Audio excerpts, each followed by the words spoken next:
Bonjour et bienvenue dans cette nouvelle édition du QG Weekend. Voici les titres de ce journal. L'Ukraine annonce une tournée africaine de son ministre des Affaires étrangères. Aucune date n'a été fixée ni les pays concernés, mais l'annonce de cette visite à venir est faite quelques jours après la fin du déplacement sur le continent de Sergueï Lavrov, le ministre russe des Affaires étrangères. Un nouveau signe d'apaisement en Côte d'Ivoire. L'ex-président Laurent Gbagbo, condamné en 2018 à 20 ans de prison dans l'affaire dite du braquage de la BCEAO et gracié par le chef de l'État Alassane Ouattara, annonce faite lors de son discours à la nation diffusé la veille de la fête nationale. Élection présidentielle au Kenya, la campagne a pris fin ce samedi avec deux grands meetings au dernier jour pour les deux favoris du scrutin du 9 août. Raila Odinga et son principal adversaire, William Ruto. On ouvre ce journal par cette nouvelle attaque au Mali. Au moins 12 civils ont perdu la vie vendredi dans le centre du pays entre Ouakam et Demba, dans la commune rurale de Dimbal, à la suite de l'explosion de bombes cachées dans des corps de civils tués. Pour l'heure, l'attaque n'a pas été revendiquée et craignant la survenue d'autres violences, des dizaines d'habitants de Ouakam ont fui leur domicile. Après la Russie, la France et les États-Unis, l'offensive diplomatique se poursuit en Afrique et c'est au tour de l'Ukraine, pays toujours en proie à la guerre, déclenchée il y a 6 mois par Moscou. Son chef de la diplomatie, le chef de la diplomatie ukrainienne Dmytro Kuleba, doit effectuer une tournée en Afrique au cours des prochains mois. Une visite sur le continent afin de contrecarrer l'influence diplomatique de la Russie. Ozen Shema, Robert Bogbe. Le président ukrainien Volodymyr Zelensky a annoncé jeudi 4 août au cours d'une conférence de presse en ligne pour médias africains la tournée prochaine de son ministre des Affaires étrangères en Afrique. Les pays ciblés n'ont pas été précisés. La tournée de Dmytro Kuleba sur le continent africain est prévue cet automne, a indiqué le président ukrainien cité par l'agence de presse Reuters. Volodymyr Zelensky a également souligné l'intérêt de se rendre lui-même en Afrique une fois que les opérations militaires initiées par la Russie dans son pays seront achevées. Les internationalistes justifient cet intérêt croissant pour l'Afrique et la place des ministres des Affaires étrangères dans ces opérations. L'Afrique est devenue un acteur incontournable des relations internationales. Et c'est pour cela que ces grandes puissances n'envoient plus des seconds couteaux, comme qui dirait. C'est-à-dire que c'est les chefs des diplomaties qui viennent maintenant sur le continent pour discuter avec les autorités des différents pays. Ça montre donc que l'Afrique, dans la considération au niveau international, est montée d'un cran. Les deux pays veulent obtenir le soutien des pays africains dans la crise qui les oppose depuis fin février et le soutien dans les organisations internationales. Le président ukrainien s'est entretenu le 4 août avec le président en exercice de la Communauté économique des États de l'Afrique de l'Ouest, le chef de l'État Bissau-Guinéen, Umaru Sissoko Embalo. Entretien qui a porté, entre autres, sur la sécurité alimentaire et l'accompagnement dans les organisations internationales, selon Volodymyr Zelensky. La visite du ministre des Affaires étrangères ukrainien en Afrique est programmée à la suite de la tournée africaine du ministre des Affaires étrangères de la Russie qui s'est déroulée du 24 au 28 juillet, respectivement en Égypte, en République du Congo, en Ouganda et en Éthiopie. Aujourd'hui, nous avons le bonheur d'accueillir Sergueï Lavrov qui vient avec de bonnes nouvelles, notamment cet accord qui a été signé en Turquie, parrainé par les Nations Unies et la Turquie, qui devrait relancer la commercialisation du blé ukrainien à travers la mer Noire et en franchissant le détroit du Bosphore. Et puisqu'on parle d'Ukraine, vous savez, la position de notre pays n'a pas varié depuis le début de la crise entre la Russie et l'Ukraine. Cette position est adossée sur celle de l'Union africaine. Le président du Sénégal, par ailleurs président en exercice de l'Union africaine, Macky Sall, a effectué début juin une visite en Russie pour exprimer auprès de Vladimir Poutine les préoccupations du continent face à la crise alimentaire et énergétique générée par le conflit russo-ukrainien et la nécessité de résoudre pacifiquement ces conflits par le dialogue. L'Ukraine et la Russie ont signé le 22 juillet dernier sous les auspices de l'ONU un accord pour la reprise des exportations de céréales dont dépend grandement le continent. En Côte d'Ivoire, le chef de l'État, Alassane Ouattara, accorde la grâce présidentielle à son prédécesseur, Laurent Gbagbo.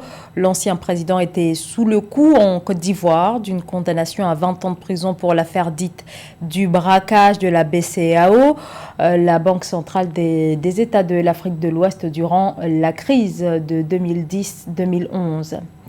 Et avec cette décision, le président Alassane Ouattara affirme vouloir renforcer la cohésion sociale à travers ce geste envers son ancien rival. C'est ce qu'a déclaré le chef de l'État dans un discours prononcé ce samedi, la veille du 62e anniversaire de l'indépendance de la Côte d'Ivoire. Tout cela dans un contexte de volonté affichée de réconciliation nationale. C'est un sujet signé Nathalie Mouffe. Le troisième mandat du président Alassane Ouattara, en cours depuis sa victoire à l'élection d'octobre 2020, évolue dans le sens de la réconciliation entre pouvoir et opposition. Ce 7 août 2022, les leaders de camps rivaux du Parti démocrate de Côte d'Ivoire, Rassemblement démocratique africain, au pouvoir, Henri Konan Bédié et Laurent Gbagbo ont été invités à participer aux côtés du chef d'État ivoirien à la célébration de la fête nationale. Le retour de son prédécesseur Laurent Gbagbo en juin 2021 a jeté les bases de la politique de dialogue annoncée lors de l'investiture du président Alassane Ouattara le 14 décembre 2020. Les progrès réalisés en matière de réconciliation sont appréciés par nos compatriotes.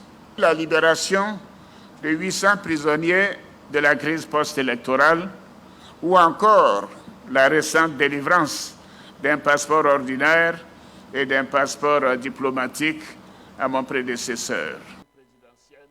Le bilan de 11 ans au pouvoir du président Ouattara met en lumière l'amélioration des indicateurs économiques globaux de la Côte d'Ivoire. Portée par un retour à la normale du climat politique, l'économie ivoirienne a montré une forte résilience face aux chocs exogènes. En 2022, la croissance projetée par le FMI s'établit à 6% contre 2% en 2010. La Côte d'Ivoire poursuit son programme de réforme en vue de la relance économique, une priorité présidentielle. Nous allons amplifier la modernisation de notre agriculture pour augmenter ses rendements et les revenus de nos producteurs, réduire le coût de la vie et accélérer l'industrialisation de notre pays par la transformation locale de nos matières premières. C'est dans un contexte politique tendu que le président Alassane Ouattara, 80 ans, a été réélu à la tête de la Côte d'Ivoire en 2020 à la suite d'un scrutin remporté par 94,27% des voix dès le premier tour. Le troisième mandat du chef de l'État ivoirien avait suscité de vives contestations de l'opposition. Le Conseil constitutionnel a tranché, citant la loi fondamentale de 2016 qui a sursis à la limitation des mandats présidentiels selon cette institution. Et sachez toujours au sujet de la Côte d'Ivoire que les cérémonies qui se déroulent ce dimanche à Yamoussoukro ont lieu en présence notamment du chef de l'État de la Guinée-Bissau, Umaro Sissoko Embalo, également président en exercice de la CEDEAO. Umaro Sissoko Embalo, invité spécial cette année après les désaccords politiques ces derniers mois avec les autorités ivoiriennes sur la question notamment des troisièmes mandats présidentiels. La campagne présidentielle au Kenya s'est achevée samedi. 22 millions d'électeurs sont appelés aux urnes mardi 9 août afin de choisir le successeur du président sortant Uhuru Kenyatta. Et voici les favoris. Raila Odinga, 77 ans, il se présente pour la 5e fois. Face à lui, William Ruto, 55 ans, actuel vice-président sortant. Tous deux ont jeté ce samedi leur dernière force dans la bataille au dernier jour de campagne. Kamesh Katapoulé. Des affiches de campagne visibles à chaque coin de rue. Le 9 août prochain, les Kenyans seront appelés aux urnes pour élire leur nouveau président. Une élection aux enjeux importants, mais qui suscite peu d'engouement chez les jeunes. Parmi ces chauffeurs de mototaxi, certains d'entre eux n'iront pas voter mardi prochain. Lors des prochaines élections, je ne voterai pas. Et ce parce que les candidats sont les mêmes personnes que nous avons vues au pouvoir tout au long de ces dernières années. Ils nous font des promesses, mais au final, rien ne se réalise. Les engagements qu'ils n'ont pas respectés sont identiques à ceux qu'ils nous présentent aujourd'hui. Donc je ne pense pas que ces dirigeants apporteront une réelle nouveauté. Une fois qu'ils arrivent à leur poste, ils oublient tout. Des propos qui reflètent une grande frustration généralisée. Outre la corruption et la flambée des prix, le chômage attise également le mécontentement de la jeunesse. Selon un recensement paru en 2020, 5 millions de jeunes Kenyans étaient sans emploi. Plus tôt en 2012, la Banque africaine de développement avait estimé dans un rapport que le chômage des jeunes représentait 70% du chômage total au Kenya. Je pense que c'est un signal très fort de la part de la jeunesse, qu'elle est peut-être un peu désenchantée par la direction que notre politique a prise. La politique actuelle n'est peut-être pas suffisamment inclusive pour les jeunes. 4 candidats sont en lice pour ce scrutin présidentiel, mais le 9 août prochain, les regards seront surtout tournés vers 2 candidats, William Ruto et Raila Odinga. Pour le dernier jour de campagne électorale ce 6 août, les 2 favoris ont organisé des meetings électoraux à Nairobi. Le commerce intra-africain en Afrique, les échanges entre les pays ne représentent que 15% du commerce. C'est faible comparé à l'Europe où 70% du commerce est réalisé entre les États membres de l'Union européenne. En Afrique, il est donc urgent de doper les échanges et c'est justement l'objectif ultime de la zone africaine de libre-échange. Joël Balou. Alors que l'Afrique ne contribue qu'à 3% du commerce mondial, la mise en œuvre de la zone de libre-échange continentale africaine ZLECAf devrait contribuer à la création d'un marché continental unique. Selon Cynthia Nyasimbe Essonam, conseillère principale pour l'engagement du secteur privé auprès de la ZLECAf, l'implication du privé permettra d'augmenter les échanges intra-pays africains, estimés à 15% selon la Banque mondiale. 43 pays ont accepté d'implanter les règles pour la réduction des barrières à l'investissement en Afrique pour réduire les obstacles au commerce et bien sûr pour s'assurer que l'Afrique devienne une zone compétitive d'échange. Bientôt, Emmanuel, des règles d'origine dans lesquelles vont être exposés 5000 produits en détaillant leur processus, leur traitement et leur tarification dans le cadre de la ZLECAf sera disponible à l'attention des entreprises. Grâce au secteur privé, les 43 pays signataires de l'accord de libre-échange continental entendent transformer les matières premières dans les pays producteurs pour une harmonisation des prix et une traçabilité des produits manufacturés. Une initiative qui vise à lever les barrières tarifaires, mais surtout à permettre la circulation des personnes et des biens, comme l'indique Moussadek Bali, président directeur général du groupe Azalei. On nous a présenté le passeport africain sous la présidence du président Kagame quand il dirigeait l'Union africaine, mais c'est resté un vœu pieux pour l'instant. Donc, il faudrait qu'un Africain puisse voyager dans les 54 pays africains sans visa ou bien visa on arrival. Le secteur privé joue un rôle essentiel dans le développement de l'Afrique et par conséquent, revoir leur financement garantira l'accès aux outils et aux partenariats dont elles ont besoin pour jouer leur rôle dans la création d'un avenir résilient tout en adhérant à des politiques responsables et pratiques commerciales durables. Si l'Afrique n'est responsable que de 3,8% des émissions totales de gaz à effet de serre, le continent subit de plein fouet les effets dévastateurs du changement climatique, mais difficile pour l'Afrique de prendre le virage vers les énergies renouvelables à cause du manque de financement. Le continent attend en effet toujours la concrétisation des promesses formulées lors de la COP 21. Nathalie Mouffe.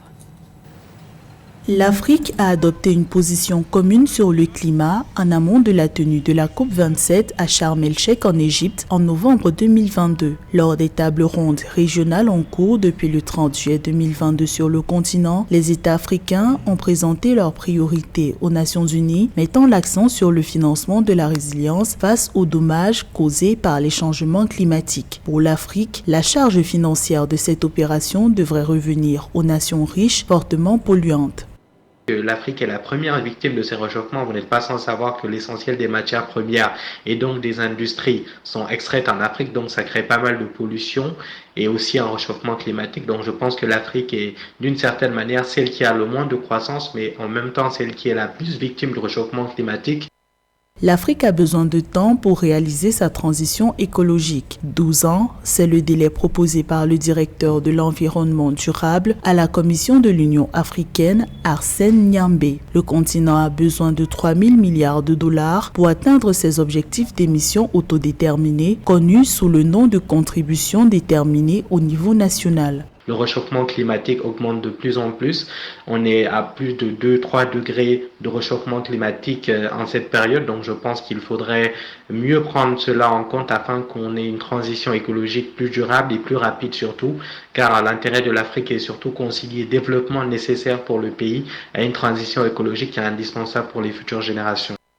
L'Afrique perd entre 7 et 15 milliards de dollars par an à cause des aléas climatiques. Le Fonds monétaire international a déclaré que la perte pourrait atteindre 50 millions de dollars d'ici 2040. Fortement touchée par la sécheresse et les inondations, l'Afrique n'est pourtant responsable que de 3% des émissions mondiales de gaz à effet de serre.